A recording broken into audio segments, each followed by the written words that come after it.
বোন, তোমাদের কিছু বাস্তব কথা বলি। পুকুরের পানি সবাই ব্যবহার করে, কিন্তু কেউ খায় না।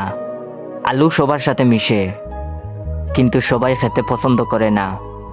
মিষ্টির দোকানে এমনি মাছি বেশি থাকে, ওইটা দোকানদারের অ্যাটিটিউড না। খোসা সহ একটা কলার দাম 5 টাকা। ঠিক ওই কলার যখন খোসা ফেলে দিবে, তখন ফ্রি দিলেও কেউ নিবে না। তখন এটা মশা মাছির খাবার হবে। তোমাকে এটাই বলতে চাই, তোমার দেহকে এমন করো না যে সবাই পুকুরের পানির মতো ব্যবহার করে। তোমার মনকে আলুর মতো করো না, যে সবাই মিশবে বাট সবাই পছন্দ করে না। তুমি তোমার মনকে মিষ্টির দোকান বানাইও না, যেখানে মশা মাছির মতো সবাই ঢুকবে, ক্ষুধা মিটিয়ে চলে যাবে। তুমি তোমার শরীরকে কলার মতো খুলে দিও না, মশা মাছির মতো সবাই ক্ষুধা মিটিয়ে চলে যাবে, কাউকে ফ্রি দিলেও নিবে না।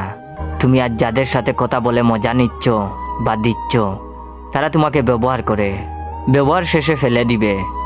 লোকাল বাসে সবাই উঠে, কিন্তু গন্তব্য পৌঁছাতে পারে না। যে তোমাকে আজ খারাপ বানাবে, সে তোমাকে কাল বলবে ও ভালো না, চরিত্র খারাপ।